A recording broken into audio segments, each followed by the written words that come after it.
Focus on ഫൈനാൻസിലേക്ക് സ്വാഗതം. സ്വതന്ത്ര ഇന്ത്യയുടെ ചരിത്രത്തിൽ അനേകം തവണ സാമ്പത്തിക പരിഷ്കാര നടപടികൾ ഉണ്ടായിട്ടുണ്ട്. ഗ്ലോബലൈസേഷന്, ഡിവാലുവേഷന്, അതുപോലെ തന്നെ ബാങ്ക് നാഷണലൈസേഷന്, ഡിമോണിറ്റൈസേഷന് തുടങ്ങി അനേകം സാമ്പത്തിക പരിഷ്കാരങ്ങൾ. ഇവയൊക്കെ പ്രധാനപ്പെട്ട സാമ്പത്തിക പരിഷ്കാരങ്ങളായിരുന്നു.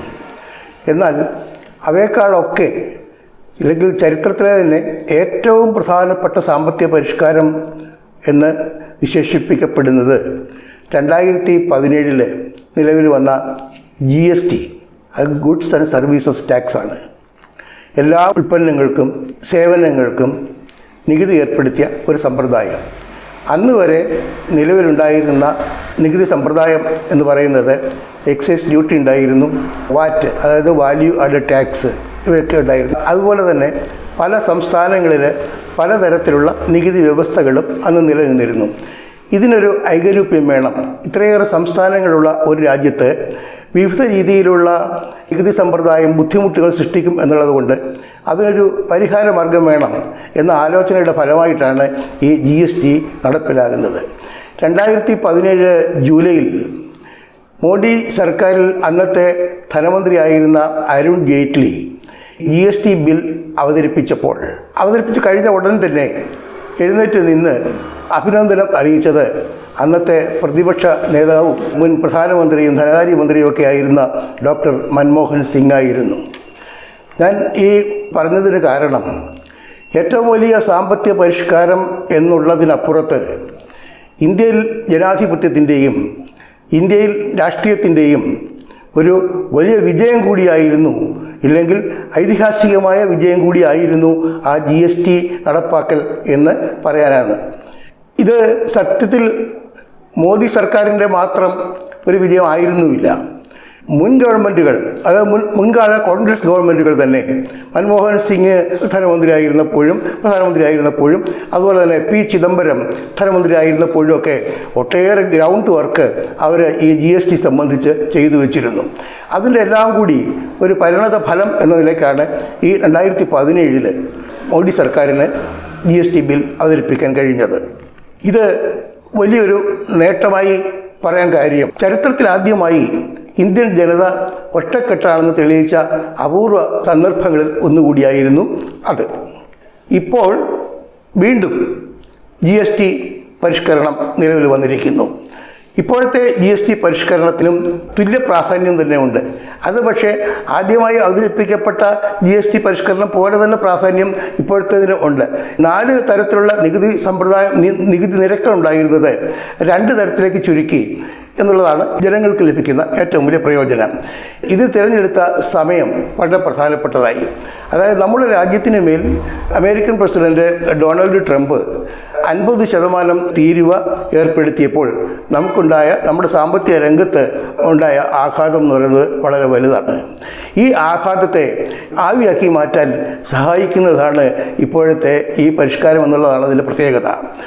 എന്തൊക്കെ ദൂഷ്യഫലങ്ങൾ ആ ഉയർന്ന താരിഫ് മൂലം ഇന്ത്യക്കുണ്ടാകുമോ അതിനൊക്കെ ഓഫ്സെറ്റ് ചെയ്യാൻ, അതിനൊക്കെ ഒഴിവാക്കാൻ നമുക്ക് ഈ പുതിയ നികുതി സമ്പ്രദായത്തിലൂടെ സാധിക്കും എന്നുള്ളതാണ് ഇതിൻ്റെ ഏറ്റവും വലിയ രാഷ്ട്രീയ നേട്ടവും സാമ്പത്തിക നേട്ടവും.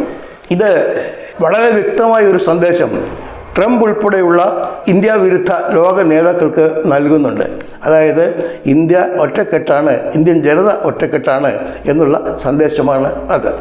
മറ്റൊന്ന്, ഇവിടെ ഏത് ഗവൺമെൻറ്റുകൾ വന്നാലും, ഗവൺമെൻറ്റുകൾ മാറി മാറി വരുന്ന ഒരു രാജ്യമാണ് ഇന്ത്യ, ജനാധിപത്യ സമ്പ്രദായം നിലവിലുള്ളതുകൊണ്ട് ഏത് സർക്കാരുകൾ മാറി മാറി വന്നാലും ഇവിടുത്തെ സാമ്പത്തിക നയങ്ങൾക്കോ അതുപോലെ തന്നെ നികുതി സമ്പ്രദായങ്ങൾക്കോ ഒന്നും മാറ്റം വരാൻ പോകുന്നില്ല. അതിനൊരു കൺസിസ്റ്റൻസി, സ്ഥിരത ഉണ്ടായിരിക്കും, അതിനൊരു തുടർച്ച ഉണ്ടായിരിക്കും എന്നൊക്കെ സൂചിപ്പിക്കുന്നത് കൂടിയായിപ്പോയി ഈ പരിഷ്കാരം.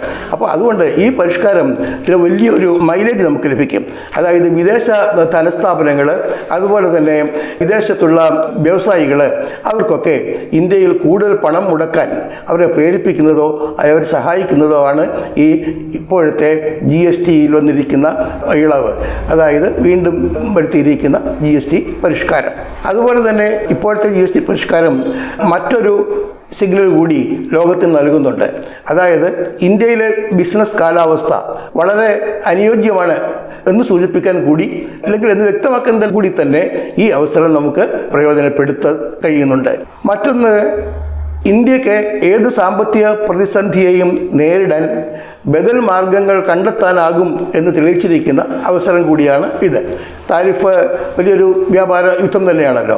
അപ്പോൾ ഈ ഒരു സാമ്പത്തിക പ്രതിസന്ധിയെ അതിജീവിക്കാൻ ഇന്ത്യ മറ്റു രാജ്യങ്ങളുമായിട്ടൊക്കെ തന്നെ വ്യാപാര കരാറുകൾ ഏർപ്പെടുന്നു, മറ്റു രാജ്യങ്ങളുമായിട്ടൊക്കെ രാഷ്ട്രീയ സൗഹൃദത്തിലേർപ്പെടുന്നു, ഇവിടെ തന്നെ ഉൽപ്പാദനം കൂട്ടാൻ ശ്രമിക്കുന്നു. ഇങ്ങനെയുള്ള നടപടികളിലൂടെ നമുക്ക് ബദൽ മാർഗങ്ങൾ കണ്ടെത്താൻ കഴിയുമെന്ന വ്യക്തമായ സന്ദേശം കൂടി നമ്മൾ ലോകത്തിന് നൽകുന്നുണ്ട്.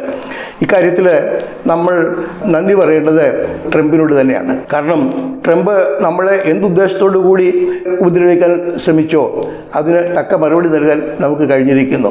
ഇവിടെ ഒരു കാര്യം ഓർമ്മ വരുന്നത്, ന്യൂയോർക്ക് സർവകലാശാലയിലെ ഇക്കണോമിക്സിൻ്റെ പ്രൊഫസർ എഡ്വേർഡ് പ്രൈസ് ഒരിക്കൽ പറഞ്ഞു, ട്രംപിന് ഇക്കണോമിക്സിനെ കുറിച്ചോ രാജ്യതന്ത്രജ്ഞത സ്റ്റേറ്റ് ക്രാഫ്റ്റിനെ കുറിച്ചോ വളരെ മോശമായ പരിജ്ഞാനം മാത്രമാണുള്ളത് എന്ന് ഒരിക്കൽ പറഞ്ഞിരുന്നു.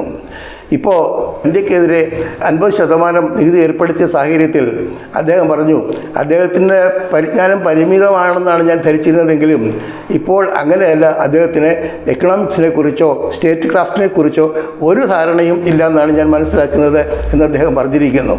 അപ്പോൾ അമേരിക്കയിൽ പോലും ട്രംപിൻ്റെ നടപടിയോടുള്ള ഈ വിലയിരുത്തൽ ഇങ്ങനെയാണ്. ട്രംപ് ഇന്ത്യക്കെതിരെ ഈ ഉയർന്ന താരിഫിലൂടെ വ്യാപാര യുദ്ധം തന്നെയാണ് പ്രഖ്യാപിച്ചത്. ആ വ്യാപാര യുദ്ധത്തിനുള്ള കൃത്യമായ മറുപടി ഈ സാമ്പത്തിക പരിഷ്കാരത്തോടെ നമുക്ക് നൽകാൻ കഴിയുന്നുമുണ്ട്. ഈ യുദ്ധത്തിൽ ഇന്ത്യ വിജയിച്ചിരിക്കുന്നു എന്നുള്ളതാണ് അതിൻ്റെ ഏറ്റവും വലിയ പ്രത്യേകത. ഇത് ലോകത്തിൻ്റെ ദൃഷ്ടിയിൽ, അല്ലെങ്കിൽ ഭാവി തലമുറയുടെ ദൃഷ്ടിയിൽ ലോകത്തെ ഏറ്റവും വലിയ 2 ജനാധിപത്യ രാഷ്ട്രങ്ങൾ തമ്മിലുള്ള ബന്ധത്തെ തകർത്ത ഒരു US പ്രസിഡന്റ് എന്ന് ഡൊണാൾഡ് അറിയപ്പെടാൻ ഇടയാക്കുക കൂടി ചെയ്യും. അതിനാൽ ഇത് ഇന്ത്യയുടെ വിജയമാണ്. ഈ GST പരിഷ്കാരം എന്ന് പറയുന്നത് ഇന്ത്യയുടെ സാമ്പത്തിക രംഗത്തെ ഏറ്റവും നല്ല ഒരു നേട്ടമാണ്. മുന്നോട്ടുള്ള പാതയിലേക്കുള്ള വലിയ പ്രയാണത്തിന് സഹായിക്കുന്ന ഒരു നടപടിയുമാണെന്ന് പറയണം.